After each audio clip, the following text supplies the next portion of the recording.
And he said also, he said to the fifth patriarch, said to the sixth patriarch, if you continue to hand it down to your successor, your life will be in danger.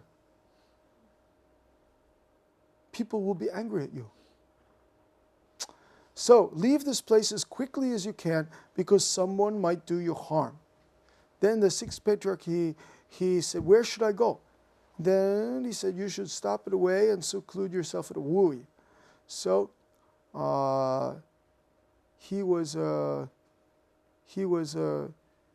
then he was taken to the mouth of the river to catch a boat. And the fifth patriarch accompanied him to this place called Kui Kwang and ordered him into a boat. And he got in a boat. And he started to do the rowing himself. The fifth patriarch actually was rowing, but the sixth patriarch said, no, I will row. It's only right for me to carry you across. But the sixth patriarch said, while I'm under illusion, it is for you to get me across, but after enlightenment, I should cross it by myself. That's another important point. When we are under illusion, when we are ignorant, we need a teacher to take us across the swiftly flowing river of ignorance and desire and anger and desire. We need the teacher's grace. We say in English, grace, to take us across, because we cannot do it ourselves. We are too ignorant. We are too much caught in our illusion. But once we get across, then we can continue by ourselves. We can row the boat ourselves. So this is another, again, symbolic. While I'm under illusion is for you to get me across, but after enlightenment, I should cross it by myself.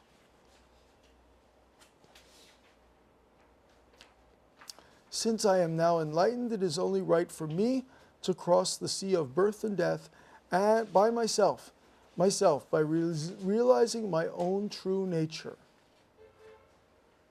And then the fifth patriarch, he agreed. He said, quite so, quite so. Beginning from you, Buddhism, meaning Zen, will become very popular. 3 years after your departure from me, I shall leave this world. He said, 3 years later, I will die. He already knew. Now I give you Dharma. 3 years later, I will die. And you may start on your journey now. Go as fast as you can towards the south. Do not preach too soon. As Buddhism, Zen is not so easily spread. So he gave him little warning. He said, don't start to preach too soon. Don't start to give lectures quickly. Then he said goodbye and he went to the south. And after about 2 months, he reached Taiyu Mountain. And after he returned to his temple, this is the fifth patriarch, he did not attend assembly for several days. He did not go for meals, and he did not come out. And the monks were very curious, and they asked, our great teacher is rarely sick and seldom unhappy. Are you ill? Then the fifth patriarch said, there is no sickness, but the Dharma and the robe already went to the south. Because he gave the Dharma and the robe, the transmission, secretly at midnight. And the person he gave it to was not yet the monk. He's not yet a sunim. So there were many people there, maybe over 500. And they're wondering why he's not coming to the assembly anymore, why he doesn't come for meals, why he's acting strangely. Then he said, I already gave the Dharma and the robe. And then they all asked, oh, who got the transmission? Then he said, the capable one got it. This is a little play on the meaning of the word huineng. He is capable. Wisdom is a capable. Huineng, you Koreans understand very well. Nungi har saram. Then they're really surprised. And when the sixth patriarch got to this Taiyu mountain, he noticed several hundred men were following him, were in pursuit. with the intention of robbing the robe and the bowl. So it's like right away they thought, if we can get the robe and the bowl, we can get this holy thing, we can get this Dharma. So they're running after him. And finally, there was a monk who catched up with him. And this monk was named Wei Ming, whose lay name was Chen. And he was a general of a 4th rank in lay life. That means he's like a general, like a 3-star general. Very high general. And finally he catch this 6th patriarch. And he was very, his manner was rough and his temper very hot.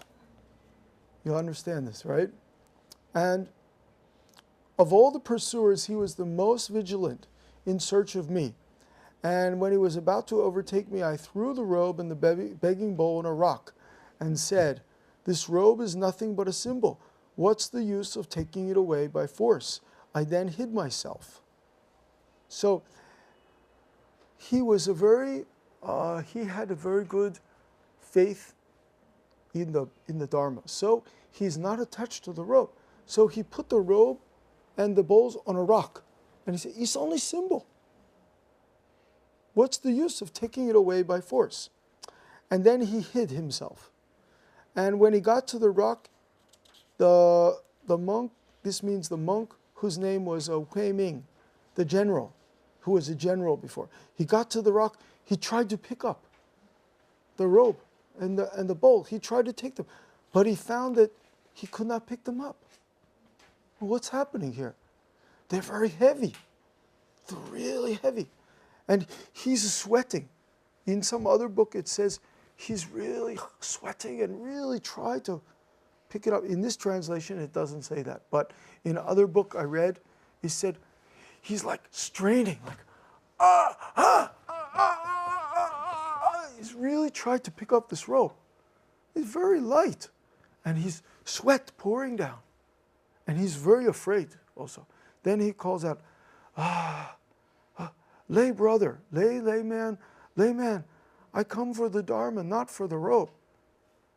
And then this Wei Ming came out from his hiding place and he sat on the rock. And then this general monk, he bowed. He said, please preach to me. Tell me, what's Dharma? Then he said, since you're coming for the Dharma, you must not think anything. Don't think anything, then I will teach you. Don't think anything at all. Completely clear your mind. Then he did this for some time, for considerable time. We don't know how long. Considerable time could be 1 hour, could be 30 minutes, could be 10 minutes, we don't know. Then 6th Patriarch looked at him and said, when you're not thinking good and not thinking bad, at that moment, what is your original face? When you not think good, nothing bad. What's your original face? As soon as he heard this, he at once became enlightened. But he further asked, apart from those esoteric sayings and ideas handed down by the Patriarch from generation to generation, are there any other esoteric teachings? What I tell you is not esoteric. If you turn your light inwardly, you will find what is esoteric within you.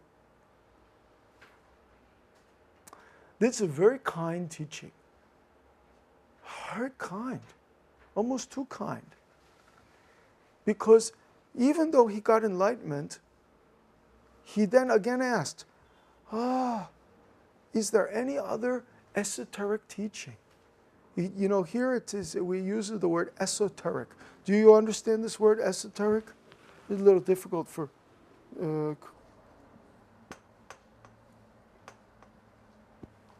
esoteric. What does it mean?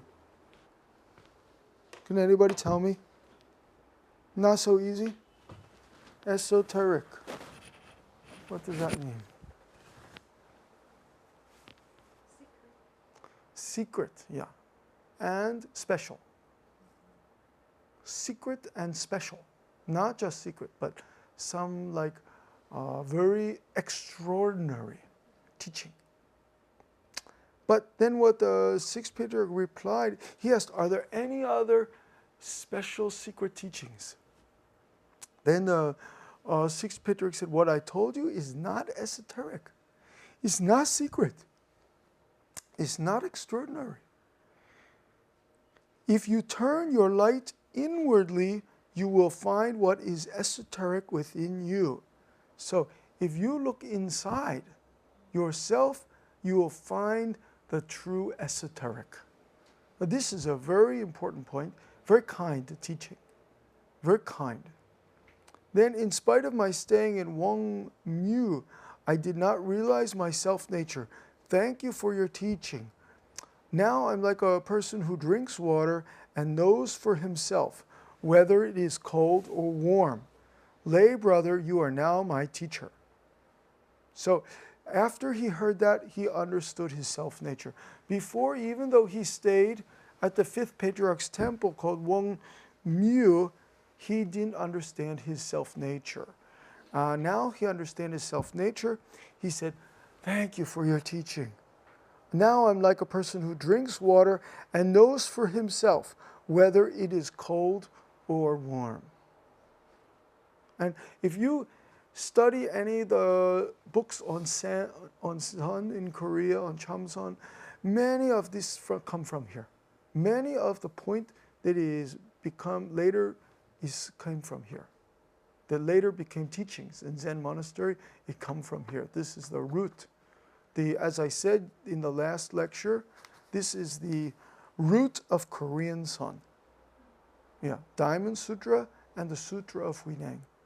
And this most important point is under here. Again, there's some commentary by this Di Ping-che. The most important point in the teaching of the Zen school lies in the introspection or introversion, which means turning of one's own light to reflect inwardly. This means that we use the light of our mind light, not to go out, but to look inside, turn inside, not to go outside. But many people don't understand this point. They think that we are trying to cultivate our mind light so that it can go outside. They think our Zen is about the mind is going out and reaching many people and doing this kind of thing. But this is not what the sixth patriarch was teaching. He was teaching we turn the light of they turn this light inside, one's own light to reflect inwardly. And then they talk about the lamp. They said if you take, for example, if you take just a plain naked flame or light bulb, it will shine out. It will shine all over. It will not shine in one direction.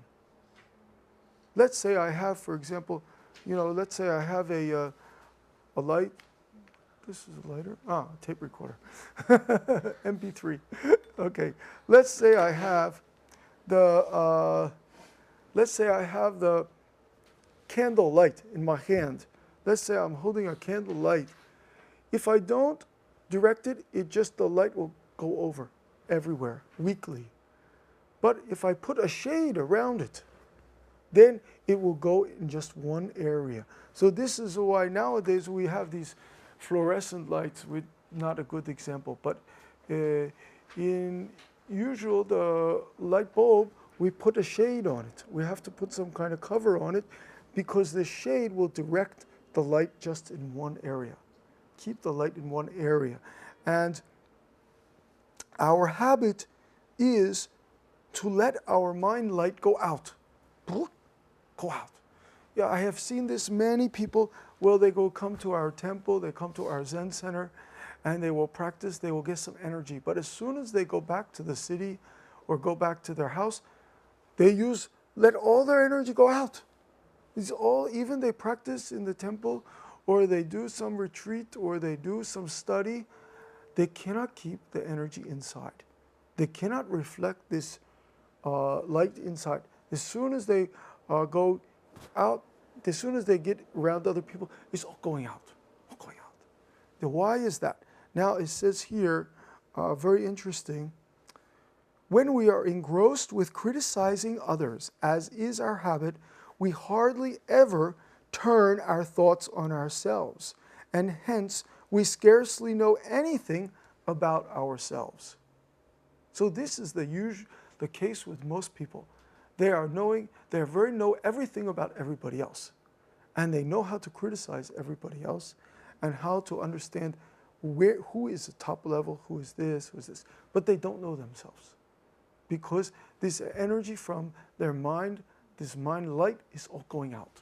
It's all going out, and they are very good at criticizing other people, but they don't know themselves, their own mind. And this is a very important teaching here, because in China alone, thousands of Buddhists have attained enlightenment by acting in accord with this wise saying of the sixth patriarch. So after the sixth patriarch and this general monk, they meet. The general said, "Lay brother, you are now my teacher." And then the sixth patriarch said, "Then you and I are fellow disciples of the fifth patriarch. Take good care of yourself." And they separated.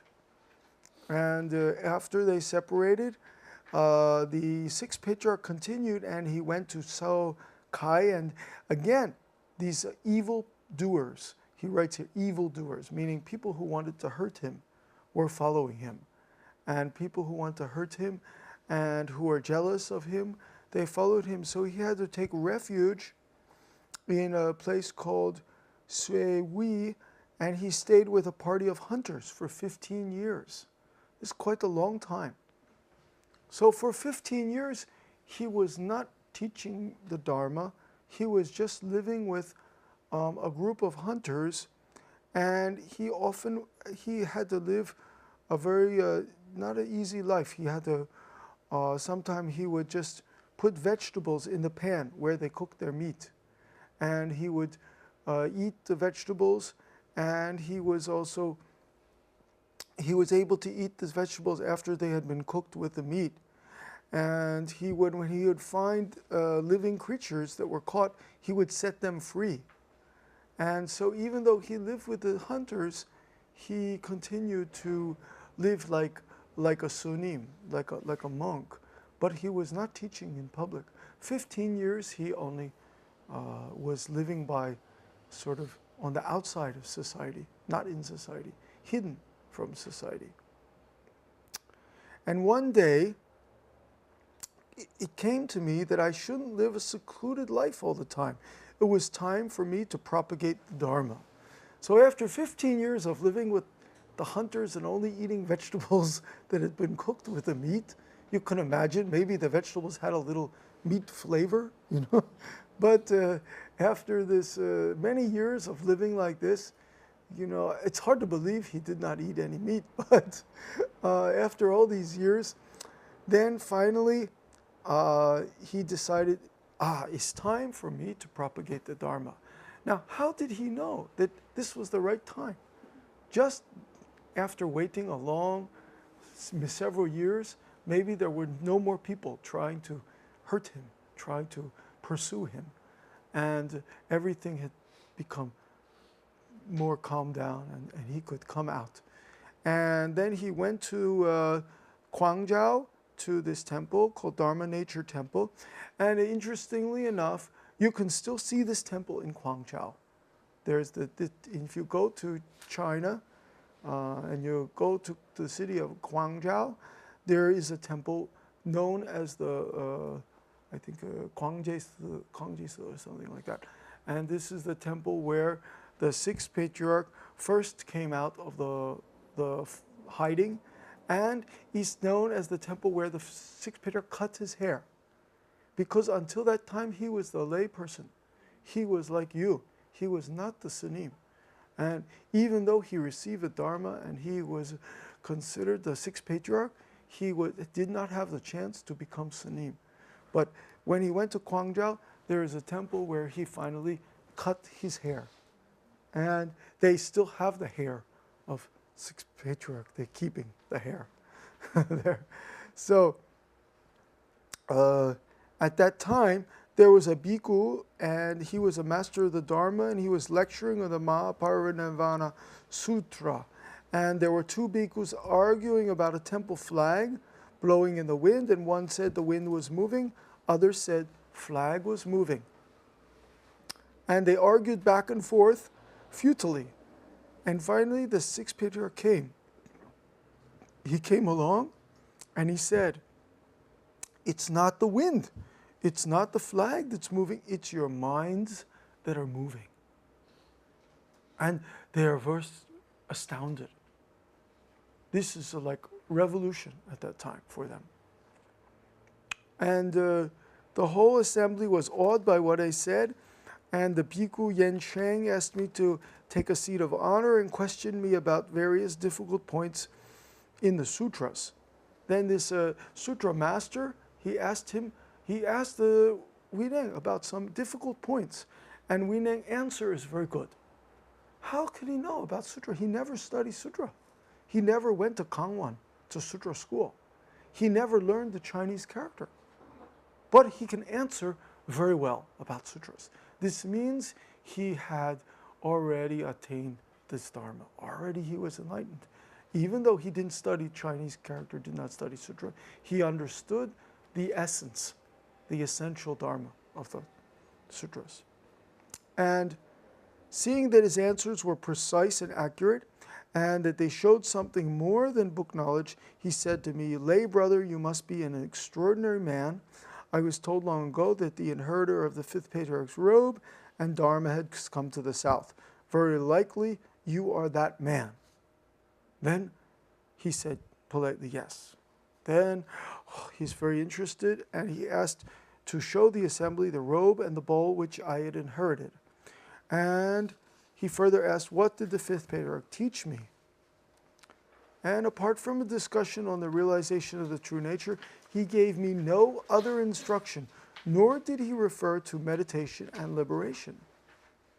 Now this is interesting. He never got instruction from the fifth patriarch in how to meditate.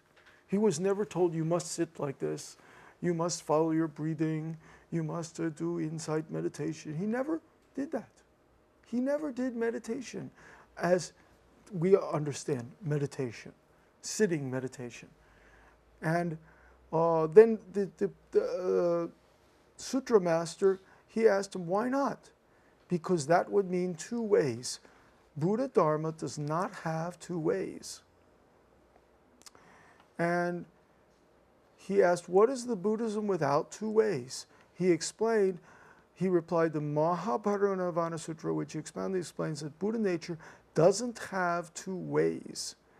And then he goes on to say that even one of those who commit the 5 parajika acts, or the 5 deadly sins, and who are ichintaktika, they would eradicate their element of goodness in their Buddha nature. But Buddha replied, there are two kinds of elements of goodness, the eternal and the non-eternal. Since Buddha nature is either neither non-eternal nor non-eternal, therefore their element of goodness is not eradicated. Now Buddhism is known as not having two ways. Okay? So this is a very important point. And this is why it said earlier in the sutra, if you don't understand your own mind, you don't understand your true self, even you read many books on Buddhism, you cannot understand Buddhism. But if you understand your mind, you understand your true self, then everything is teaching you Buddhism. Not only books. The sound of the birds, the sound of the dog barking, the rain coming down, the blue sky, everything teaching you Buddhism. This is an important point. So in Buddhism, there is not two ways. And if you look in many Korean temples, like you go to a Bomosa temple, there is a gate called Burimun, not two-way gate. There's not two ways in Buddhism. Either you attain just now at this point, or you don't attain. There is not some kind of we talk about liberation coming in the future because I practice like this. This is a people's thinking like that. And so the sixth patriarch, he said, even you do the 5 deadly sins, you still keep your Buddha nature. What are the 5 deadly sins? They are listed here. Patricide, matricide, setting the Buddhist order in discord, killing an arhat, and causing blood to flow from the body of Buddha. These are considered the 5 deadly sins, the 5 terrible things to do. Why are they terrible things to do? Yeah, of course, you kill your father, you kill your mother, and you make a problem for the Buddhist order, and you kill arhat, and you cause blood to flow from the body of a Buddha. These are 5 the worst things to do. Everybody understands that kill your mother, kill your father is a very bad thing to do. But even if somebody do those things, it doesn't change their Buddha nature. They still have the same Buddha nature. They still have the potential to get enlightenment. This is a point. So from the point of view of ordinary people, the component parts of a personality and factors of consciousness are 2 separate things. But enlightened people understand they are not dual in nature. So Buddha nature is non-duality. Okay, this is a little difficult to understand. That's why we must not think of good and bad. We must not have the right and wrong concept in our mind. Then we can understand this. This is like when we go through this gate, the not to gate. When we are walking through the not to gate, we cannot have the right and wrong and the good and bad. So the Bhikkhu Yenchung was very pleased with my answer, and he put his 2 palms together as a sign of respect. And he said, my interpretation of the sutra is as worthless as a pile of debris, trash, while your discourse is as valuable as genuine gold. And at that point, he conducted the ceremony of hair cutting for the 6th patriarch. And the sutra master, who was a much older monk, he asked him to be accepted him as his student. That's very unusual. Usually for the older, more educated bhikkhu to ask the one who just became ordination to be his teacher, that's very unusual. Don't you think so?